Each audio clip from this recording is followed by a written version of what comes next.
अस्सलाम वालेकुम everyone, welcome to our YouTube channel. This is Iqra Abbasi और आज की वीडियो में हम डिस्कस करने वाले हैं ऑब्सेसिव कंपल्सिव डिसऑर्डर यानी कि ओसीडी को। हम देखेंगे आज की वीडियो में कि ओसीडी के सिम्टम्स क्या हैं और जो है वो इसका इंडिविजुअल की लाइफ के ऊपर क्या इम्पैक्ट होता है और फिर इसका ट्रीटमेंट कैसे होता है।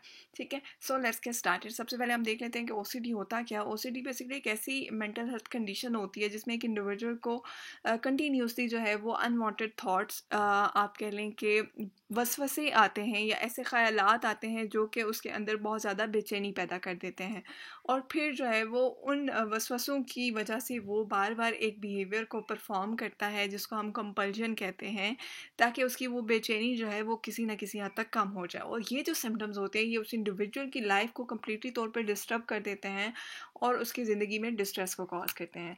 सो हम देख लेते हैं कि कैरेक्टरिस्टिक्स इसकी की कैरेक्टरिस्टिक्स क्या है। तो दो चीज़ों की बात की मैंने, ऑब्सेशंस की और कंपल्जन की। ऑब्सेशंस वो थॉट्स हैं, वो ख्यालात हैं जो कि बार बार दिमाग में आते हैं और बेचैनी और इज़्तिराब पैदा करते हैं। ठीक है, जैसे एक इंडिविजुअल के अंदर ये खौफ होना कि जर्म्स लग जाएंगे, फिर या फिर ये ख्यालात आना कि कोई उसको ख़तरा पहुंचा सकता है, किसी से उसको ख़तरा है। ठीक है, या फिर उसको उसके अंदर ये नीड होना कि मुझे जो है वो ऑर्डर चाहिए, मुझे चीज़ें एक सिमेट्री के अंदर चाहिए। फिर उसके बाद कंपल्जन की अगर हम बात करें तो कंपल्जन ऐसा आप कह लें ऐसा रवैया होता है एक इंडिविजुअल का जो कि बार बार वो दोहराता है, जो कि उस ऑब्सेशंस जो उसको थॉट्स आ रहे थे ना बहुत ज़्यादा डिस्ट्रेसिंग जो थे, जो वसवसे आ रहे थे, उनके नतीजे में वो जो है वो ये बिहेवियर बार बार परफॉर्म करता है ताकि जो उसकी वो एंजाइटी है वो कम हो सके, जो उसकी बेचैनी है वो उनको कम कर सके। ठीक है, फॉर एग्जांपल जैसे मैंने बात की कि बंदे को खौफ है जम से, तो वो क्या करेगा, बार बार जाके हाथ धोएगा और उसके अलावा क्या करेगा कि बहुत ज़्यादा सफाई का ख्याल करेगा। अब कुछ पेशेंट्स ऐसे भी आते हैं जो ओसीडी जिनको बहुत ज़्यादा सवेयर होता है कि उनके हाथ जो हैं वो ज़ख्मी हो चुके होते हैं, वो इतना ज़्यादा अपने हैंड्स वॉश करते हैं। ठीक है, फिर उसके बाद अगर एक इंडिविजुअल है जिसको इस चीज़ का ख़तरा लगा रहता है कि भाई मुझे कोई ख़तरा मुझे मुझे कोई भी इंसान जो है वो किसी भी तरह से हार्म कर सकता है। ठीक है, तो वो क्या करेगा कि बार बार जो है वो लॉक्स चेक कर रहा है या कोई भी अप्लाइंसेस जो वो यूज़ करता है बार बार उनको चेक कर रहा है। फिर अगर किसी को सिमेट्री या ऑर्डर चाहिए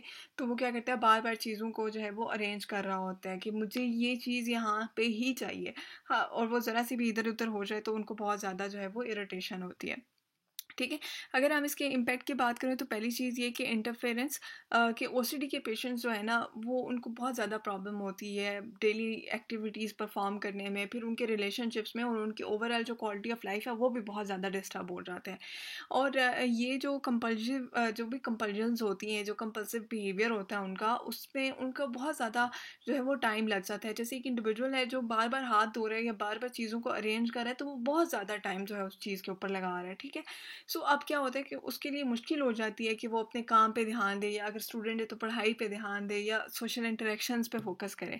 फिर दूसरा इंटरफेरेंस, आप कह रहे हैं दूसरा इम्पैक्ट क्या है कि इमोशनली डिस्ट्रेस होता है, क्योंकि आपको कंटिन्यूसली जो है वो वसवसे आ रहे हैं। तो क्या होता है कि आपको थोड़ी देर के लिए रिलीफ मिल जाता है। ठीक है, जैसे एक इंडिविजुअल को बार बार ख्याल आ रहा है कि कहीं दरवाज़ा खुला तो नहीं है, वो बार बार जाके चेक कर रहा है। ठीक है, एक दफ़ा गया चेक करके, थोड़ी देर के लिए उसको रिलीफ मिल गया, वो कंपल्जन उसने कर ली, थोड़ी देर के लिए रिलीफ मिला, लेकिन फिर से दोबारा से उसको वो ऑब्सेशंस आएंगे।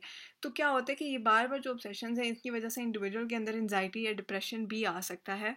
तो ये कम्प्लीटली जो है वो इंडिविजुअल को डिस्टर्ब करके रख देते हैं। अगर हम इसके ट्रीटमेंट की बात करें तो सबसे पहले सीबीटी, जो अगर आप साइकोलॉजिस्ट के पास जाएंगे वो आपको डिफरेंट सीबीटी की टेक्निक्स हो सकता है उस की हेल्प से क्लाइंट को जो है वो ट्रीट करे। एक टेक्निक जो है वो एक्सपोजर एंड रिस्पॉन्स प्रिवेंशन भी है। इसमें बेसिकली जो है वो जो क्लाइंट है उसका एक्सपोजर किया जाता है, उसको एक्सपोज किया जाता है उन ऑब्सेशंस के साथ या उन वसवसों के साथ जो उसको बार बार आते हैं।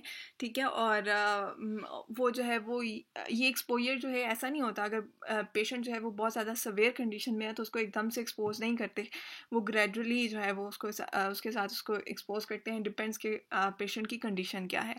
फिर उसके बाद ये जो टेक्निक होती है इसको देखा गया है कि ये बहुत ज़्यादा इफेक्टिव है ओसीडी के सिम्टम्स को कम करने के लिए। फिर जो है दूसरी चीज़ जो आती है वो मेडिकेशंस हैं, जैसे एसएसआरआईज़ हैं, सेलेक्टिव सेरोटोनिन रीअपटेक इनहिबिटर्स। ये भी पेशेंट को दिए जाते हैं। ये बेसिकली क्या करते हैं कि ब्रेन के अंदर जो सेरोटोनिन का लेवल है उसको इंक्रीज़ कर देते हैं। इसके अलावा भी और मेडिसिन जो होती हैं वो यूज़ की जाती हैं, डिपेंड्स के इंडिविजुअल की नीड क्या है। फिर थर्ड चीज़ जो है वो आती है support group and therapy. Basically emotional support की अगर हम बात करें तो जब वो एक इंडिविजुअल जो है वो सपोर्ट ग्रुप को ज्वाइन करता है तो उसके अंदर एक सेंस ऑफ कम्युनिटी की बात आती है, उसको जो है वो उसकी अंडरस्टैंडिंग जो है वो बेहतर होती है। और फिर जो अगर हम दूसरी इंडिविजुअलाइज थेरेपी की बात करें तो वो जो ज़्यादा पर्सनलाइज्ड स्ट्रेटजीज़ प्रोवाइड करते हैं फॉर मैनेजिंग ओसीडी सिम्टम्स। तो ये तो था कुछ ट्रीटमेंट के ऑप्शंस। अगर मैं बात करूँ ओवरऑल तो ओसीडी जो है वो एक बड़ी चैलेंजिंग सी कंडीशन है, लेकिन with the right treatment and support individuals can learn to manage their symptoms effectively. और अगर आप को या आप किसी भी इंसान को जिसको आप जानते हैं जो कि ओसीडी के साथ डील कर रहा है, तो आपको चाहिए कि आप उन्हें कहें कि वो मेंटल हेल्थ प्रोफेशनल से जो है वो हेल्प लें ताकि अपनी वो क्वालिटी ऑफ लाइफ को बेहतर कर सकें।